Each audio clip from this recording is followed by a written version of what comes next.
ओडिशा सरकार जंगल परिवेश और जलवायु परिवर्तन विभाग तरफ घुमुसर दक्षिण वनखंड भंजनगर नेतृत्व में गंजाम जिला बुगुड़ा वनांचल स्तरीय जंगल निया प्रतिरोध सचेतनता शिविर वनांचल अधिकारी मानस कुमार साहू तत्वावधान में बाघ स्थायी चारा उत्पादन केन्द्र परिसर में अनुष्ठित हो जाए। शिविर कार्यक्रम में मुख्य अतिथि भाव दक्षिण घुमुसर डिविजन आईएफएसटी सुश्री लावती जैन योगदान करथिबा बेले अन्यतम अतिथि भाव एएफएस प्रदीप कुमार बेहेरा गौरीशंकर मिश्र विभूतिभूषण मिश्र करड़ाबड़ी सरपंच करचोली भगवानपुर बोडुरुंग सरपंच प्रमुख मंच आसी सर्वप्रथमे जगतर नाथ श्री जगन्नाथ निकट में उपस्थित अतिथि माने प्रदीप प्रज्वलन पूर्वक पुष्पांजलि देते तापर जंगल निया लगिले तार प्रतिरोध करने कौन कौन करने दरकार एवं जंगल निया लगिले आम जनसाधारण कौन कौन क्षति हुए सबकि प्रांजल भाव बुझाई।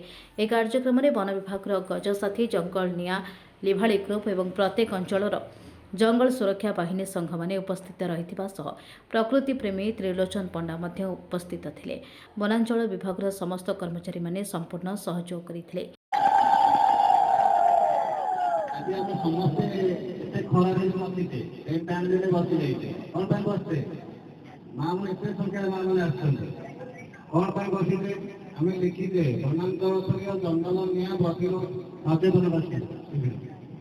हमें जंगल में केमी प्रतिरोध कर जंगल एक्चुअली आप कहतु जो दृष्टि निया लगुच तो सारा डिस्ट्रिक्ट सब बुझेले सब कहदे मुझे साइंटिफिकली किसी कहवाई जाऊँ मुझे जहाँ अंगे निजे आम जंगल निया कौन क्षति होमें जंगल निया केमी लगुच।